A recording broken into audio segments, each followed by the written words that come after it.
আসসালামু আলাইকুম বন্ধুরা, আশা করি আপনারা সকলে খুব ভালো আছেন। ডাব্লিউ কয়েনে বর্তমান সময়ে আপনারা অনেকে একটা প্রবলেম ফেস করতেছেন, সেটা হচ্ছে আপনাদের যে এনএফটির ভাউচারগুলো দিয়েছে সেই এনএফটির ভাউচারটা আপনারা অনেকেই সেখান থেকে এলিজেবল হননি। সেখানে আমাদের লেখা রয়েছে নট এলিজেবল। অনেকেই এটাকে কিন্তু আমাদের মূল যে টোকেনগুলো রয়েছে সেই টোকেনগুলো নিয়ে কিন্তু একটা বিভ্রান্ত একটা সমস্যার দিকে তারা কিন্তু উপনীত হচ্ছে। সেটা কি? সেটা হচ্ছে দুইটা বিষয়কে তারা কিন্তু একত্র করে ফেলতেছে।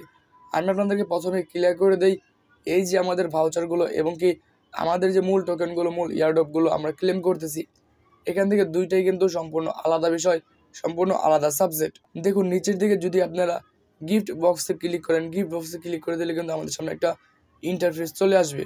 এখান থেকে একটু স্ক্রল করে নিচের দিকে আপনারা দেখতে পারবেন মার্ক করে দিয়ে দিয়েছি, যেখানে তারা লিখেছে যে ইউ আর নট এলিজেবল। অর্থাৎ আমরা যে ভাউচারটা পেয়েছি কিংবা আমাদের যে ভাউচারগুলো আমরা যারা পেয়েছি, আমাদের অনেকেরই মাঝে এরকম লেখা রয়েছে যে you are not eligible this voucher, অর্থাৎ আমরা এই ভাউচারের জন্য এলিজেবল নই। তাহলে আমরা এই ভাউচারের জন্য এলিজেবল কেন নই?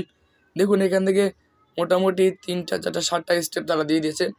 এই 7টা স্টেপ যাদের কমপ্লিট হয়েছে তারাই কিন্তু এখান থেকে এলিজেবল হবে, অন্যথায় আমি আপনি কিন্তু এখান থেকে এলিজেবল হব না যদি এই যাদের যে কন্ডিশন রয়েছে সেই কন্ডিশনগুলো যদি আমরা না মানি।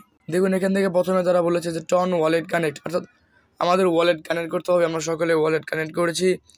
3 অ্যাক্টিভ মেটার্স, অর্থাৎ সর্বনিম্ন আমাদের এখান থেকে 3 জনকে রেফার করতে হবে এবং সেই 3 জনের জন্য অ্যাক্টিভ থাকে এমন ইউজার থাকতে হবে।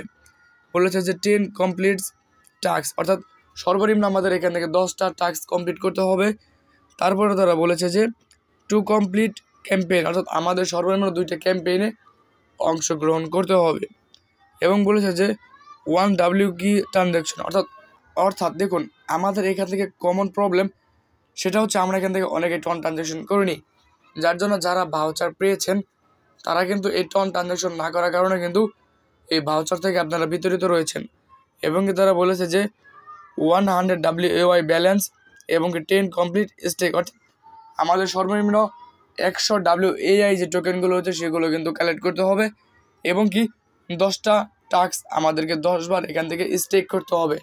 আমাদের যতগুলো কয়েন পেয়েছি কেন সেই কয়েনে কিন্তু আমাদেরকে স্টেক করতে হবে 10 বারের মতো। এই যে কাজগুলো রয়েছে এই কাজগুলো যারা যারা করেছেন তারাই কিন্তু এখান থেকে এনএফটির যে ভাউচারটা সেই ভাউচারটা পাবেন। এবং কি যারা এখান থেকে যে কোনো একটা কাজ আপনারা করতে পারেননি, আপনারা কিন্তু এখান থেকে যে ভাউচারটা রয়েছে সেই ভাউচারটা কিন্তু আপনারা এখান থেকে পাবেন না। তাই আমি সাজেস্ট করব এবং কি আপনাদেরকে বলে দেই, আপনারা যারা যারা এখান থেকে একটা অপশনও যদি মিস করে থাকেন তাহলে কিন্তু আপনারা এখান থেকে ভাউচার পাবেন না।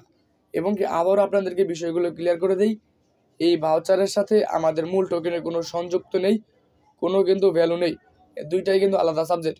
ভাউচারটা দিবে বিভিন্ন এনএফটি কিংবা কালেক্ট করার ফলে কিন্তু আমরা এই ভাউচারটা পাবো, কিন্তু আমাদের যে মূল ব্যালেন্সটা সেই মূল ব্যালেন্সটা কিন্তু সম্পূর্ণ আলাদা একটা ইয়ারড্রপ, যেখান থেকে ম্যাক্সিমাম ইউজারই কিন্তু এখান থেকে যদি তাদের যে কাজগুলো রয়েছে সেই কাজগুলো যদি করে ম্যাক্সিমাম ইউজার এখান থেকে ভালো একটা প্রফিট, ভালো একটা বেনিফিট এখান থেকে নিতে পারবে। আশা করি আপনাদেরকে আমি বোঝাতে পেরেছি যে যারা এনএফটি ভাউচারটা পাচ্ছেন না, এলিজেবল হচ্ছেন না, এলিজেবল না হওয়ার কারণগুলো কি সমস্ত কিছু কিন্তু আপনাদেরকে বোঝাতে পেরেছি। আজকের এই আপডেট যদি ভালো লেগে থাকে অবশ্যই চ্যানেল সাবস্ক্রাইব করে আমাদের পাশে থাকবেন। আজকের এই ভিডিও এই পর্যন্তই। আসসালামু আলাইকুম।